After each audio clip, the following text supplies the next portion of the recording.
Okay, good evening, Another analysis, Gamitin naman natin yung moving average.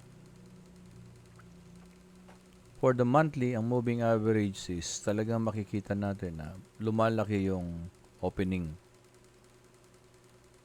So, ibig sabihin nito, talagang malakas ang gold. No? And kung bababa tayo ng 1 week, ganun din.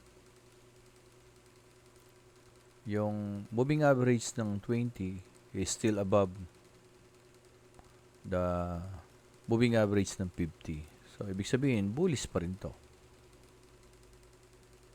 On the weekly, Kaya lang, since ayun nga siya, meron siyang nag-bounce siya doon. Ayan. So, ibig sabihin, hindi pa na-break yung last week. But our RSI, although na above 50, 76 siya, but pointing downward. But still above 70. Kaya, ibig sabihin, medyo strong pa rin to. Strong pa rin yung pagka-bullish na ito. And on the daily, ayan, medyo nag-flat yung 20. Nag-flat simply because nagkaroon ng rejection dito. Anong meron dito? Tingin sa kaliwa. In confluence siya dun sa consolidation na to. Ito. So, pag in-extend natin yan, it becomes a support dito sa present price action. And the moving average is ayun nga, medyo nagpa-flat.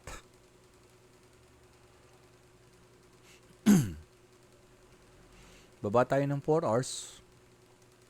So, the 4 hours, although na nag-cross siya below 50, pero hindi mo pa rin masabi na bearish yan talaga. Kasi nga, maaring mag-sideways yan. Silang dalawa, magganunan silang dalawa ni MA50. That is a sideways movement ng price.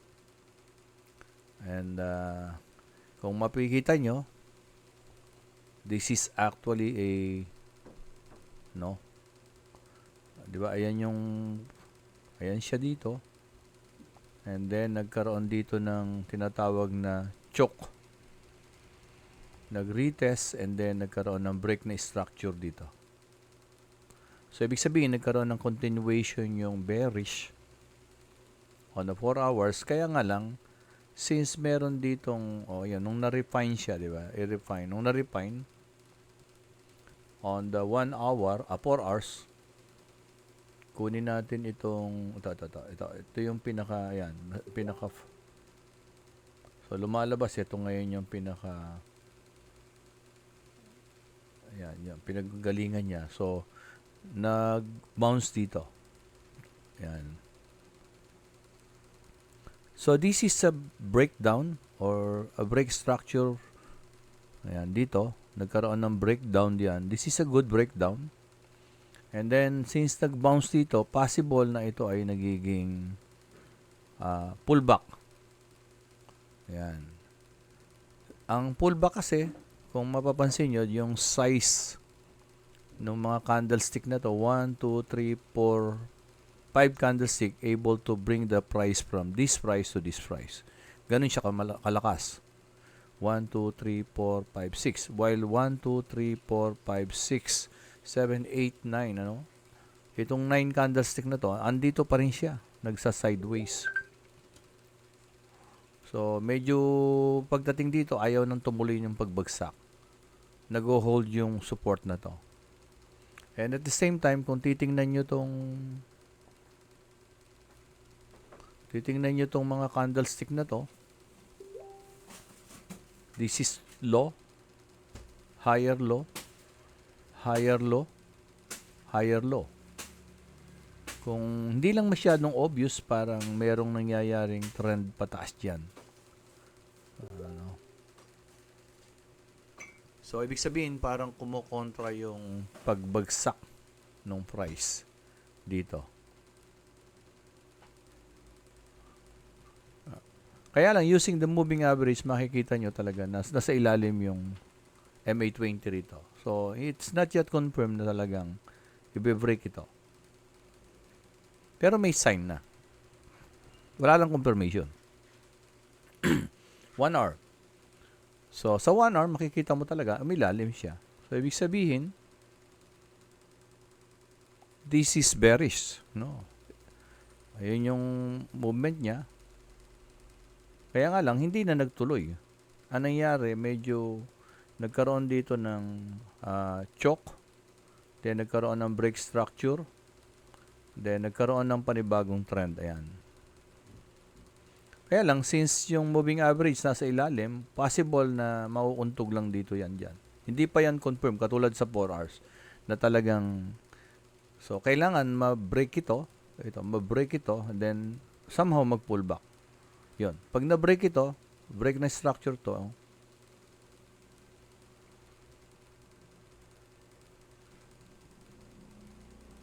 so, ayan kung magla-line chart tayo, makikita natin. Tingnan nyo. Pataas siya. O, yun. Hindi nga lang halata. So, gano'n naman yung galaw ng mga institusyon Hindi nila pinapahalata yan. Low. Higher low. Higher low. Higher low. Higher low. Di ba? High. Higher high. Higher high. And this is a sideways. Hindi halata. Hindi talaga nila papahalata yan. Unlike us, mga retail trader, pagka halatang-halata na, tsaka pumapasok. Yan. So, pwedeng, pag medyo malaki yung capital, pwedeng pumasok dito. Yan. Yan. Then, mag-trade ng buy. Or, katulad ng plano ko, wait for 9 o'clock. 6:30 na ngayon. So, antay lang. Mas maganda. Then, balik ako sa candlestick. So, since the moving average still below moving average 20 is below moving average 20, so the movement niya ng pagpataas is not yet confirmed. So, lagyan natin ng kung babalik tayo ng 4 hours, ayan. Lagyan natin ng resistance ito dito. Ito. Ayan, nilagyan natin ng blue. Yun.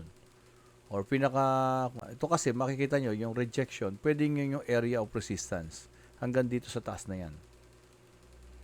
So, since ito ay low, higher low, higher low, higher low, pag ito medyo bumalik, pwede ka mag-trade ng buy.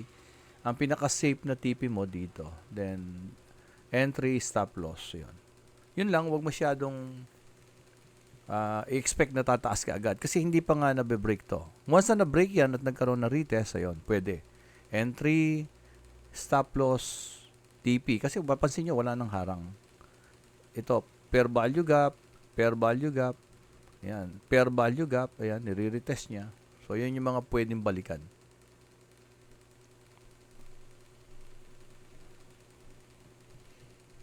So, look at the moving average, and then 4 hours, balik tayo ng 1 hour. So, nasa ilalim. So, hindi confirm na aakyat pa. And the RSI is 53. No? Yung 53, ibig sabihin, nagsa-sideways siya dyan. Then, let us go to 30 minutes. Mapapansin nyo. 30 minutes, medyo sumampa. So, ibig sabihin, pwede ka talagang mag-buy dito, mag-TP dito. Yan. Hanggang dyan lang. So, try not to extend yung kwan mo. Yung lock mo dito.